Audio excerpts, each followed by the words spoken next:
Have you ever looked in the mirror after months of dieting or working out and thought, why do I still look fat with no real muscle definition?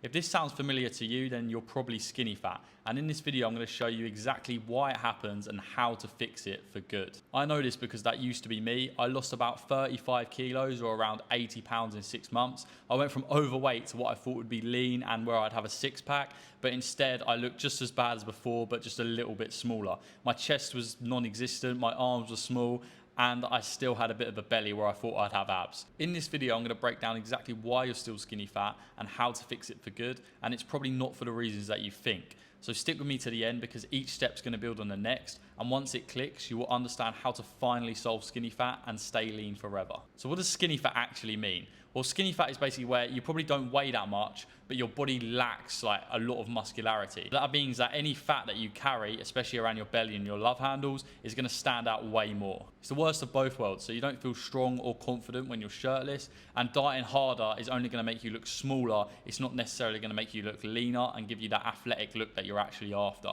In a minute, I'm going to show you the 3-step framework I use to finally escape skinny fat, but before we do this, we need to talk about the usual advice that doesn't work, because this is where most guys get stuck for years and make no progress. Most guys who are skinny fat usually make 3 mistakes. The first mistake is dieting harder. So in turn, you actually do lose weight. So you cut your calories all the way down, you increase your cardio all the way up, but without preserving muscle or actually focusing on building muscle, you just end up looking like a smaller version of the same shape. So you're not really happy with your progress. The second mistake that people make is random workouts with no optimal training strategy. So push-ups and curls are fine, but if you're not progressively overloading your muscle whilst training to failure, your body is going to have no reason to change and hence not build muscle, which isn't going to solve your problem, which is being skinny fat. You need more muscle. But the third mistake is no plan after your dieting phase. So basically you might get a bit relaxed after you've gone on a massive cut, and this basically is where you're going to have the pizza, you're going to have all of these off-plan meals, and your body's going to rebound even worse because your maintenance calories have now become lower because your metabolism has adapted to the deficit,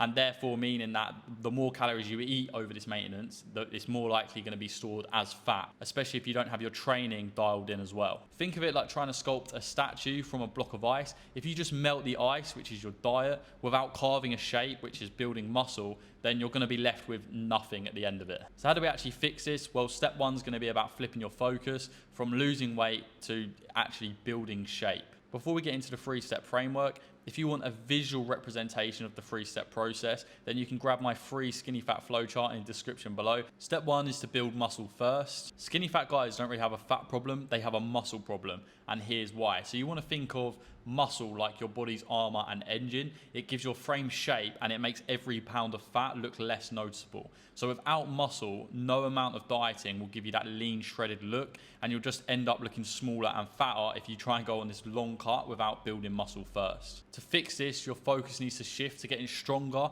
and building muscle that actually shows on your frame. And to do this, you want to train 3 to 4 times per week with a focus of hitting every muscle group a minimum of 2 times a week. You want to train to failure on every single one of your working sets within reason. Obviously, you don't want to go train to failure if you've got a lower back problem on a deadlift, but obviously you can use your own reasoning to figure out what you need to train to failure on. So that means if the rep range is 8 to 12 and you get to 12 reps and you can get 1 more rep, then go for the 13th rep. It doesn't mean that you hit 8 reps and because you're in the rep range, you call it a day. That is, you're basically training like you're not wanting to build muscle. You need to be giving your body a reason to grow. And then you want to just track your strength on every session. And if you can add a rep or a little bit of weight here or there on every set, then you're probably winning and you're probably building muscle. Here's a better way of picturing cutting down without focusing on muscle growth or muscle retention. It's essentially like buying a new iPhone, unboxing it, and then you've got a flip phone inside.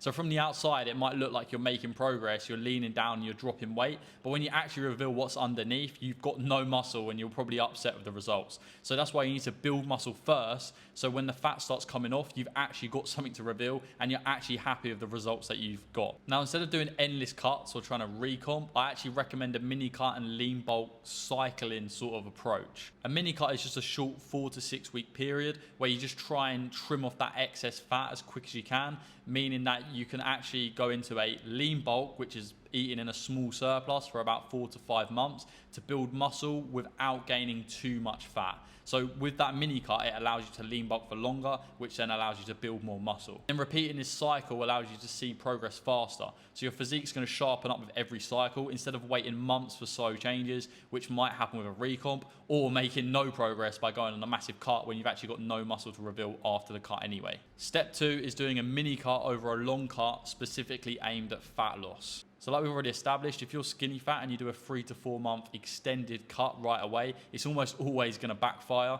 You're going to lose fat for sure, but at the same time, you're going to lose muscle, you're going to look flat, and you're going to feel like you haven't changed at all. You're probably going to hate your progress, and you'll probably quit gym altogether and never fix skinny fat. That's why I recommend mini cuts instead. These are like 4 to 6 week short fat loss phases where we just get in and we get out. So you want to think of a mini cut as a reset button for your physique before we go into the lean bulk.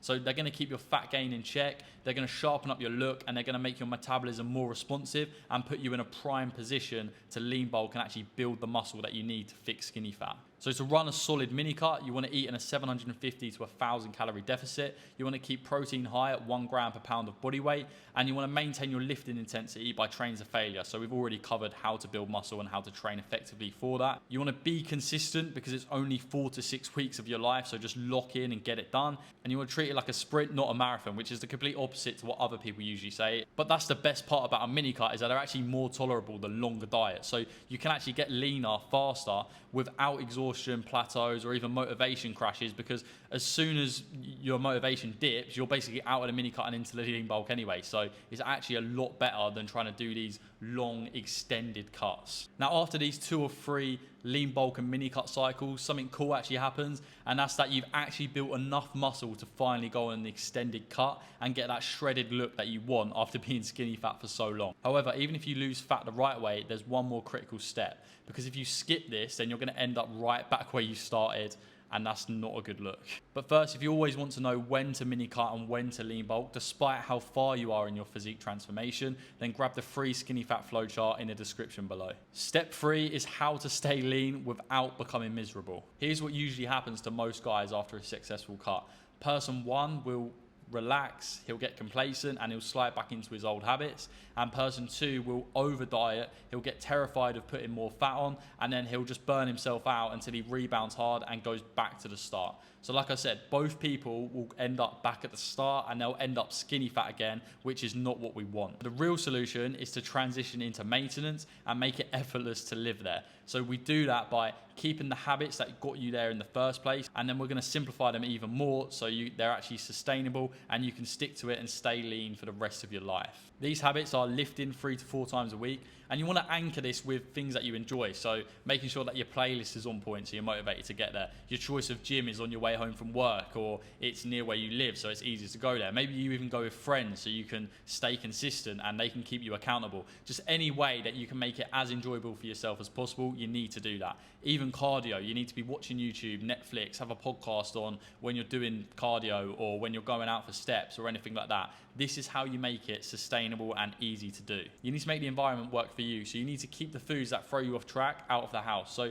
me and my girlfriend the other day were making pancakes, and we wanted to make these like ice cream pancakes with a bit of Nutella on top and some crushed Oreos. So obviously I bought a whole pack of crushed Oreos and I ate the whole pack before we even got to making the pancake. For me, I'll eat 1 million Oreos in a row without a doubt easily. I could do 10,000 calories of Oreos. So if that is Oreos for you, then just don't have them in the house. And you want to stock your fridge and cupboards with simple, lean, friendly options. So the default choice is always basically the right choice, if that makes sense, or the sensible choice. Then you don't want to be obsessive with the tracking of your calories, but you want to have light tracking. So by now, where you've done probably like 2 or 3 lean bulk and mini cut cycles, you understand what calories and protein are in things. So you want to keep an eye on them. And once you know your go-to meals, like logging takes 5 minutes a day and it's pretty easy to adhere to. You want to almost think about maintaining that level of leanness at your maintenance calories, like brushing your teeth. Small daily maintenance keeps everything in check long term, and it's going to be the same thing with your physique. So when you approach maintenance this way, staying lean doesn't feel like a diet anymore, and it just feels like you're on autopilot. That's the real win, is that you're not just getting lean once, but you're going to turn it into your new normal, and that allows you to stay lean for the rest of your life. Remember as well, if you want a clear step-by-step visual representation of the lean bulk mini cut cycle, then grab the skinny fat flowchart in the description below. If you take just one thing from this video, it's that you need to slow down, build the frame, and actually play the long game.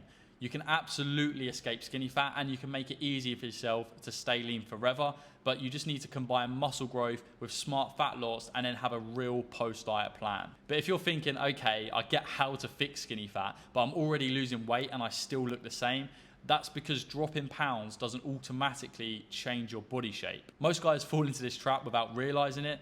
They work hard, they lose weight, and they still feel like they hate what they see in the mirror. And I know this because that was me. If that sounds familiar, then you need to watch this next video. I'm basically gonna break down why you're losing weight, but you're still skinny fat. And I'll show you the exact reasons this happens and the fixes that finally make your weight loss show and make your hard work come to life. So click here now before you waste another month confused and being skinny fat, because I remember what that was like and I hated it.